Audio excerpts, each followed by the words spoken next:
Can our state have a budget surplus at the same time and its public schools be underfunded? That is a question posed by our guest today in a recent article that he wrote for the San Antonio Express News. We'd like to welcome Dr. Brian Woods, the superintendent of Northside ISD. Dr. Woods, thank you for being here today.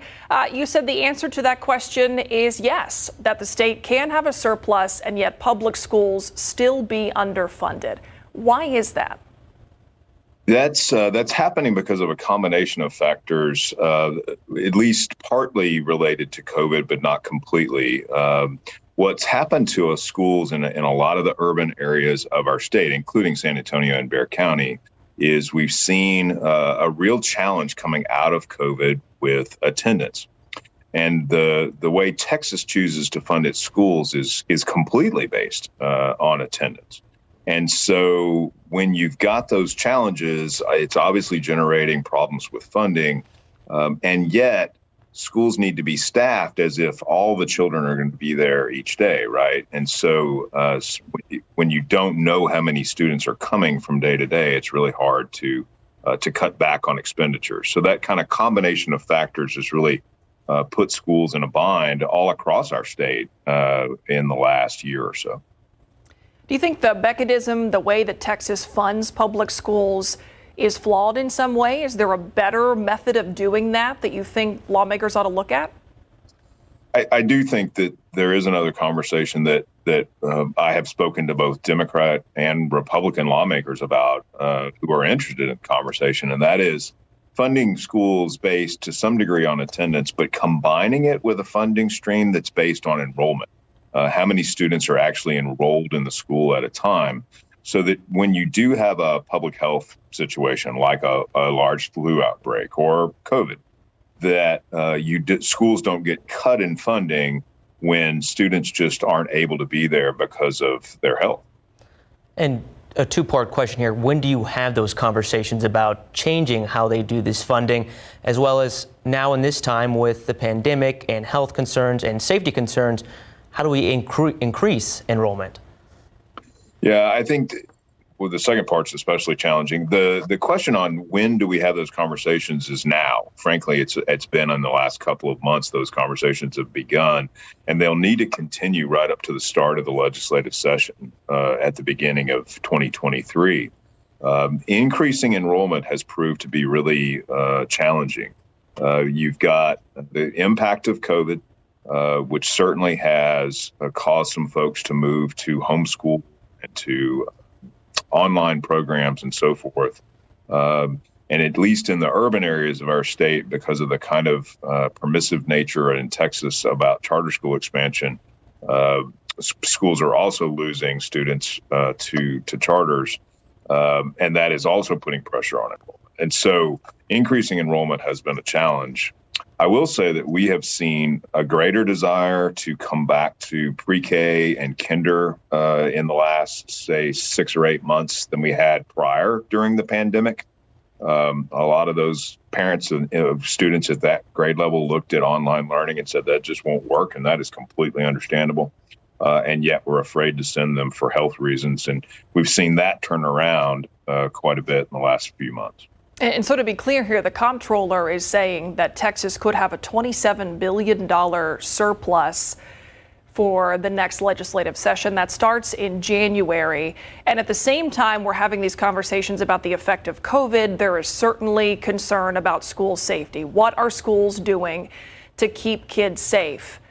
That costs money as well. There is something which I know you could explain a little bit more about, the school safety allotment and how that breaks down to really a cost per student for something like that.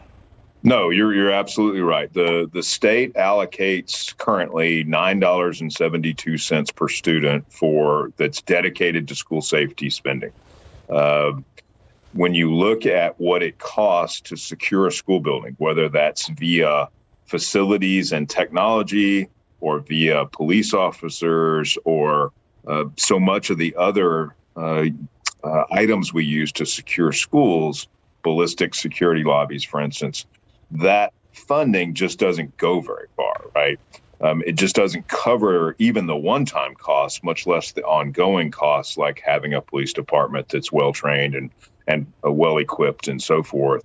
And so there has been quite a lot of conversation, as you might imagine, about substantially increasing that funding. And I don't know a single school person or parent who believes that that's not an appropriate way to use state dollars. And so I am hoping for a robust conversation about that here in the next few months.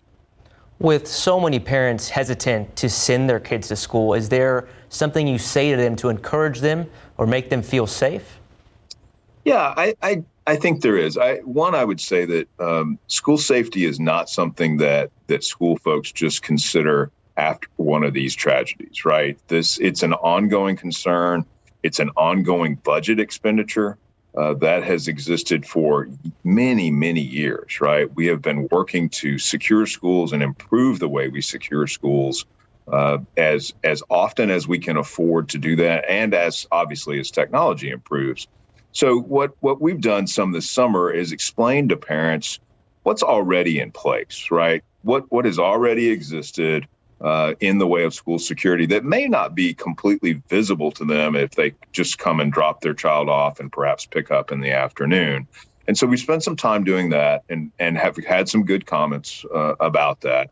But we're always looking to enhance what can we do, right? How do we improve? How do we use existing technology and improve building security? How do we enhance our processes and our procedures, which are things over which we have actually the most control and probably cost the least amount of money?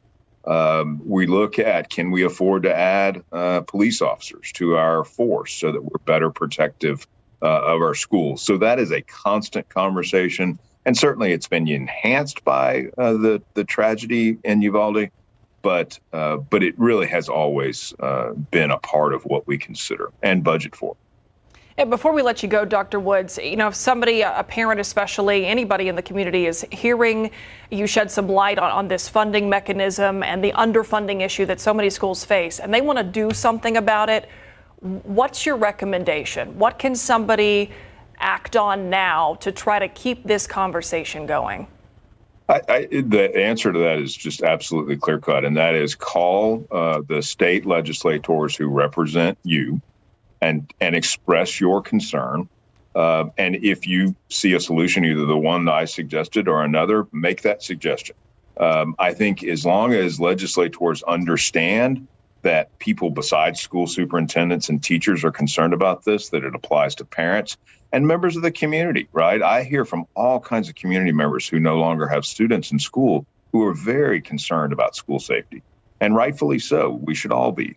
And I say the same thing to those folks. Please call your members and express concern, because it kind of keeps the awareness level heightened, right? It keeps it front and center for lawmakers, and that right now is a very good thing for schools and for the children that we serve.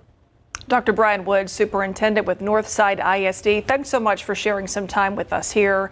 We want to wish you a happy, safe start best to the of school luck, year. for sure. Absolutely, to everybody in the district and beyond. Thanks for your time. Thanks very much. Have a good evening.